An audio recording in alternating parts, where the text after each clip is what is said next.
Hi, I'm your instructor Julio Garibay, and welcome to Java Programming. In this Community College 16 weeks course, we'll look at the newly introduced Java 9 shell, as well as a sample Integrated Development Environment, or IDE. We'll also look at some programming fundamentals such as data structures and expressions, while seeing how they are implemented in Java and relate to the concept of object-oriented programming. Along the way, we will be using real-world examples, and you will be challenged with writing programs that include these new topics that we'll be discussing. You should know before starting this course. You should be familiar with the basics of programming.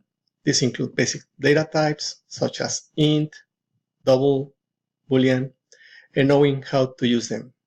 You should also know how to create variables and how to assign the value of them. If you're not familiar with these things or need a refresher, check out the Foundations of Programming series in your textbook. You should also know how to use common programming tools such as the text editor, Think Sublime, Atom, or an integrated development environment, think Eclipse, NetBeans.